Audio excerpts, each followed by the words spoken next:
നമസ്കാരം.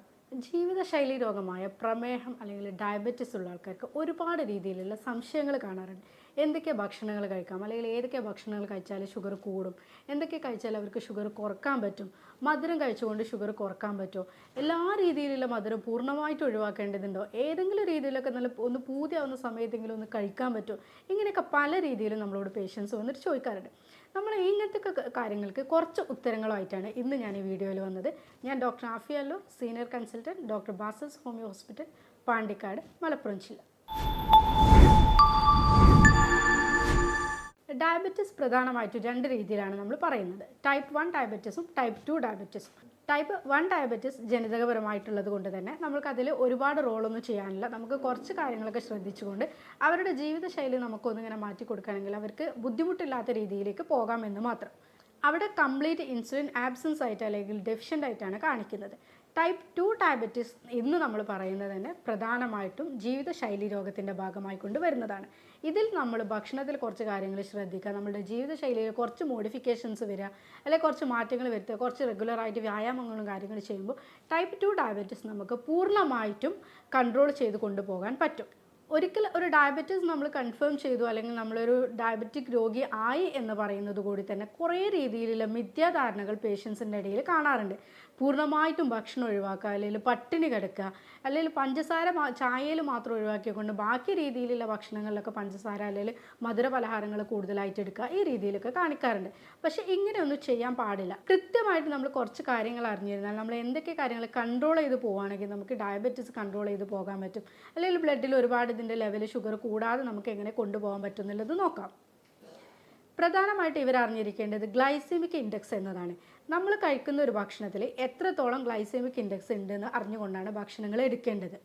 എന്താണ് glycemic index? നമ്മൾ കഴിക്കുന്ന ഭക്ഷണങ്ങളിൽ ഫ്രൂട്ട്സുകളിലൊക്കെ തന്നെയുള്ള ഗ്ലൂക്കോസിൻ്റെ അളവ് നമ്മുടെ രക്തത്തിൽ കാണിക്കപ്പെടുന്ന ഒരു ടൈമുണ്ട്. നമ്മളിപ്പോൾ ഒരു ഭക്ഷണം കഴിച്ചു, അല്ലെങ്കിൽ ഒരു ഫ്രൂട്ട്സ് നമ്മൾ എടുത്തു, ഈ എടുത്ത ഫ്രൂട്ട്സ് അതിലുള്ള ഗ്ലൂക്കോസ് നമ്മുടെ ശരീരത്തിൽ എത്തിയിട്ട് അത് രക്തത്തിൽ എത്ര കാണിക്കുന്നു എന്നുള്ളതിൻ്റെ ആ ഒരു അളവിനെയാണ് നമ്മൾ ഗ്ലൈസെമിക് ഇൻഡെക്സ് വാല്യൂ എന്നുള്ളത് പറയുന്നത്. ഇപ്പം നമ്മൾ ഇതിന് പറയുന്ന സമയത്ത് 3 രീതിയിൽ പറയും: low glycemic index, moderate glycemic index, high glycemic index എന്ന രീതിയിൽ. ഈ ഗ്ലൈസെമിക് ഇൻഡെക്സിൻ്റെ വാല്യൂ ലോ എന്ന് പറയുന്ന സമയത്ത് 20 മുതൽ 49 വരെയാണ് നമുക്കതിന് ലോ ഗ്ലൈസെമിക് ഇൻഡെക്സ് എന്ന് പറയാം. ഇനി 50 മുതൽ 69 വരെയാണ് നമ്മളതിന് മോഡറേറ്റിൽ പറയും. 70ൻ്റെ മേലെയുള്ള ഇതിനൊക്കെ നമ്മൾ എന്ത് വെച്ചാൽ ഹൈ ഗ്ലൈസെമിക് ഇൻഡെക്സ് എന്ന് പറയും. അപ്പോൾ നമ്മളൊരു ഭക്ഷണം കഴിക്കുന്ന സമയത്ത് അതിൽ എത്ര ഗ്ലൈസെമിക് ഇൻഡെക്സ് ഉണ്ട് എന്നുള്ളത് നോക്കിയിട്ടാണ് നമ്മൾ ഭക്ഷണം സെലക്ട് ചെയ്യേണ്ടത്. പ്രത്യേകിച്ച് ഈ രോഗികൾ അല്ലെങ്കിൽ ഡയബറ്റിസ് വരാൻ സാധ്യതയുള്ള പ്രീ ഡയബറ്റിക് ആയിട്ടുള്ള ആൾക്കാർക്ക് ഭക്ഷണം എടുക്കുന്ന സമയത്ത് ശ്രദ്ധിക്കേണ്ടത്. മലയാളികളുടെ ഭക്ഷണത്തിൽ കൂടുതലായിട്ടും അടങ്ങിയിരിക്കുന്നതെന്ന് കാർബോഹൈഡ്രേറ്റ്. നമ്മൾ എടുക്കുന്ന ഭക്ഷണങ്ങളിൽ 80% ചോറ്, അല്ലെങ്കിൽ ചോറ് ഒഴിവാക്കുകയാണെങ്കിൽ അവർ ചപ്പാത്തി, ആ രീതിയിലേക്കാണ് കൂടുതൽ ആൾക്കാരും പോകുന്നത്. പക്ഷേ നമ്മൾ നോക്കുകയാണെങ്കിൽ സമയത്ത് ഈ ചോറിൽ അല്ലെങ്കിൽ അരി ഭക്ഷണങ്ങളിലൊക്കെ തന്നെ ഈ 70ൻ്റെ മേലെ ആ ഒരു റേഞ്ചിലേക്ക് എപ്പോഴും ഗ്ലൈസെമിക് ഇൻഡെക്സ് വാല്യൂ കാണിക്കുന്നുണ്ട്. ഗോതമ്പിലാണെങ്കിലും വലിയ വ്യത്യാസമൊന്നുമില്ല. ഒരു 70 എന്നുള്ള ഒരു 69, ആ ഒരു റേഞ്ചിൽ 70 to 75 വരെയാണ് ഗോതമ്പിലും കാണിക്കുന്നത്. ഇപ്പോൾ ട്രെൻഡിങ് ആയിക്കൊണ്ട് പോകുന്നതാണ് മില്ലറ്റ്സ് കൂടുതലായിട്ട് എടുക്കുക എന്നുള്ളത്.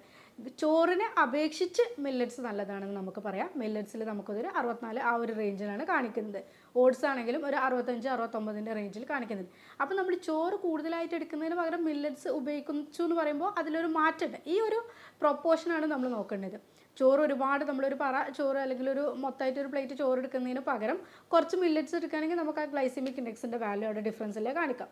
പിന്നെ ഫ്രൂട്ട്സ് എടുക്കാൻ പറ്റുമെന്ന് കൂടുതൽ പേരും പറയാറുണ്ട്. ഫ്രൂട്ട്സിൻ്റെ കണക്കിൽ എങ്ങനെയാണെന്ന് വെച്ചാൽ നമ്മൾ എടുക്കുന്ന ഫ്രൂട്ട്സിൽ എത്ര ഗ്ലൈസെമിക് ഇൻഡെക്സ് ഉണ്ട് എന്ന് നോക്കിയിട്ടാണ് പറയുക. ഇപ്പോൾ ചില ആൾക്കാർക്ക് ചക്കപ്പഴം ഭയങ്കരമായിട്ട് ഇഷ്ടമായിരിക്കും.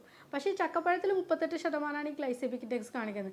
പക്ഷേ ചോറ് 80 കഴിക്കുന്നതിനേക്കാളും നല്ലതല്ലേ ചക്കപ്പഴം കഴിക്കുന്നത്? ആ രീതിയിൽ വേണമെങ്കിൽ ചിന്തിക്കാം. പക്ഷേ ചക്കപ്പഴം നമുക്ക് ഒരു കിലോ നമ്മൾ ചോറ് എടുക്കുന്ന രീതിയിൽ ഒരുപാട് കഴിക്കുന്നില്ലെങ്കിൽ ചക്കപ്പഴം എടുക്കുന്നതുകൊണ്ട് പ്രശ്നമില്ല.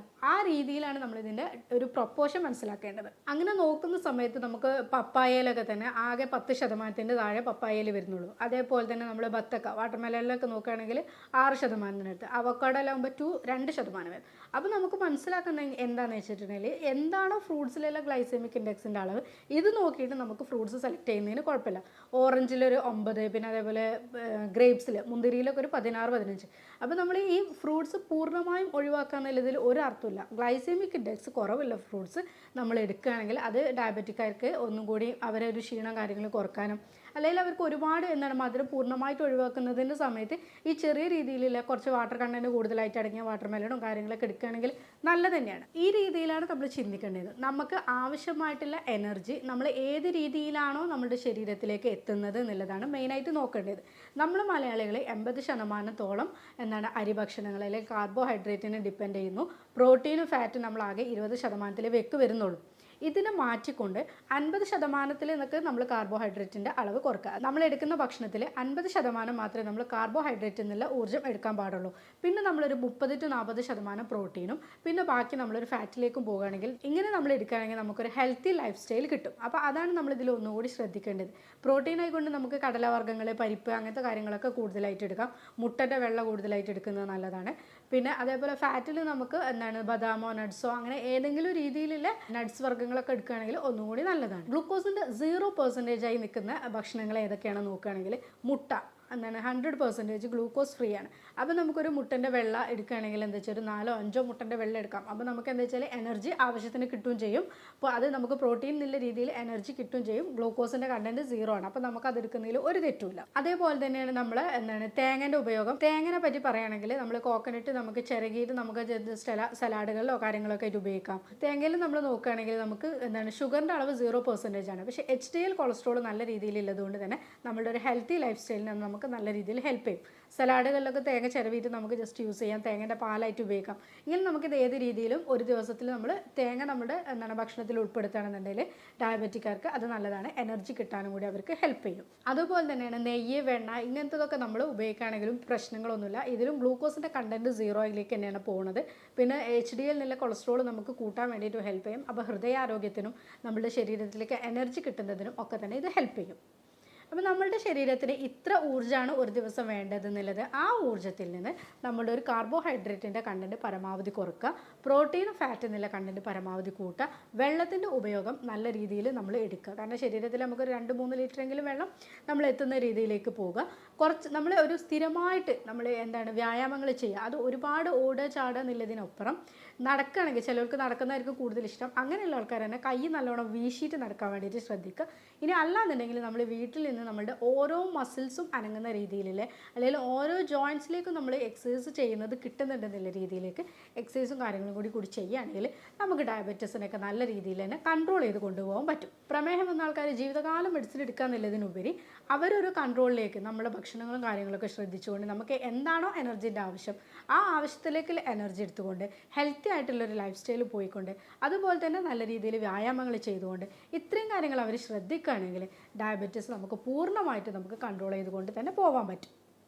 ഞാനിപ്പോൾ പറഞ്ഞ രീതിയിൽ ഈ വീഡിയോയിൽ നിങ്ങൾക്ക് എന്തെങ്കിലും സംശയങ്ങളോ കാര്യങ്ങളോ ഉണ്ടെങ്കിൽ താഴെ കൊടുത്ത വാട്സപ്പ് നമ്പറിൽ നിങ്ങൾക്ക് കോൺടാക്ട് ചെയ്യാവുന്നതാണ്.